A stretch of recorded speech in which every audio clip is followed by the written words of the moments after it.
Mohammedan sporting এই মরশুমে পাহাড়ি প্লেয়ারদের নতুনভাবে প্রতিষ্ঠার পেছনে এই ক্লাবটার নাম সত্যি অনস্বীকার্য। এই মরশুমে আই লিগে বেশ কিছু পাহাড়ি প্লেয়ারদের জন্ম দিয়েছে এবং স্টার করে তুলেছে এই সাদা কালো ব্রিগেড, এবং তার মধ্যে ডেভিড অন্যতম। এছাড়াও আরও অনেক প্লেয়ার রয়েছে। এবং এই মোহামেডান স্পোর্টিং আই লিগ শেষ করে যখন আইএসএলে জাম্প করলো, তখনও কিন্তু এই পাহাড়ি প্লেয়ারদের কথা ভুলল না এই সাদা কালো ব্রিগেড।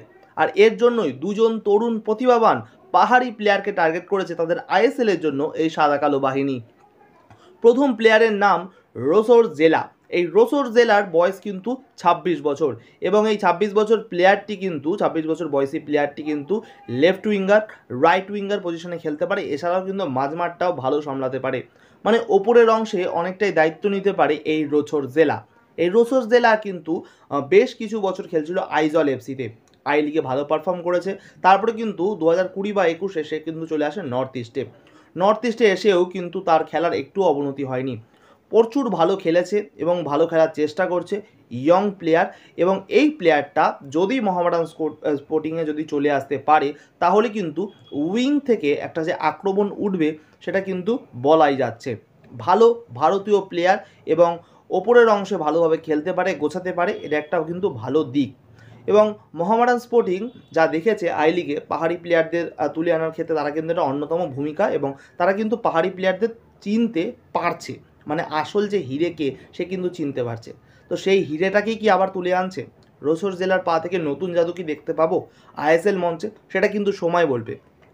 এবার চলে আসি আরও একজন প্লেয়ারের কথায়, যার নাম জোহের লিয়ানা।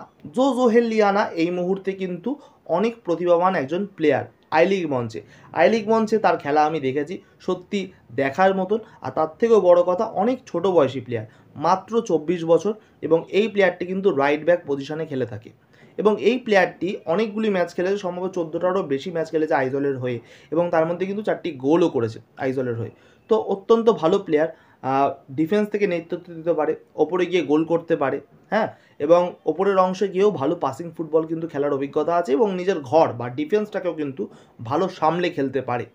তো এইরকম প্লেয়ারই তো, এরকম ডিফেন্ডারই তো সবাই পেতে চায়। এবং এরকম ডিফেন্ডার যদি একজন ভারতীয় প্লেয়ার হয়, তাহলে কত না ভালো হতে পারে একটা টিমের জন্য।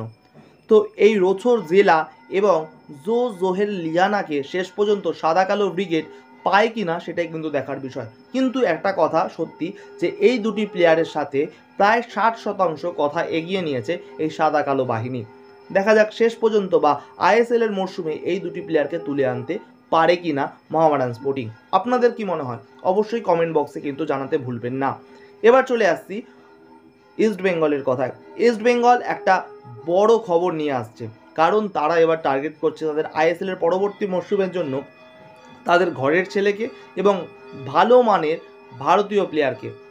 তাদের ঘরের ছেলেকে কেন বললাম? কারণ সৌরভ মণ্ডলকে ইতিমধ্যেই টার্গেট করে ফেলেছে লাল হলুদ ব্রিগেড।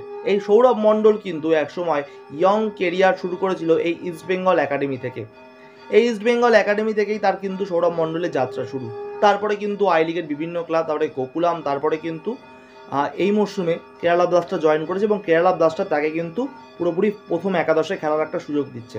এবং কেরালা ব্লাস্টারের হয়ে শেষ ম্যাচে উড়িষ্যার এগেনস্টেও কিন্তু মাঠে নেমেছিল এই বাঙালি তরুণ প্রতিভাবান সৌরভ মণ্ডল, এবং নেমে তার খেলার কিন্তু একটা ঝলক দেখিয়েছে, এবং সেই ঝলক দেখে আমরা সবাই কিন্তু মুগ্ধ, তার সাথে মুগ্ধ লাল হলুদের কর্মকর্তারা।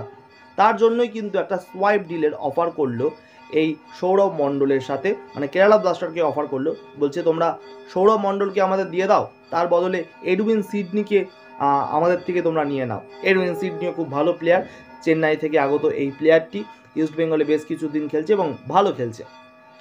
এডউইন সিডনি যদি কেরালা ব্লাস্টারে যায় এবং তার বদলে যদি সৌরভ মণ্ডল ইস্ট বেঙ্গলে আরও ফিরে আসে, তাহলে বিষয়টা কেমন হবে অবশ্যই তোমরা কিন্তু জানিও। এবং ইয়ং প্লেয়ার তাদের ব্যাপারে নতুন করে কিছু বলার নেই। এডউইন সিডনিও যেমন ভালো প্লেয়ার, অপর দিকে সৌরভ মণ্ডল তো প্রথম একাদশে বাড়াবাড়ি জায়গা পাচ্ছে এই কেবিএফসি বা কেরালা ব্লাস্টারে। তো নতুন করে বলার কিছু নেই, দুটি প্লেয়ারই কিন্তু ভালো প্লেয়ার। যদি সৌরভ মণ্ডল আসে, যেহেতু বাঙালি প্লেয়ার, সেহেতু কিন্তু ইস্টবেঙ্গলের উন্নতি হবে বা একটা ইস্টবেঙ্গলের আবেগ থাকবে, তা কিন্তু বলাই যাচ্ছে।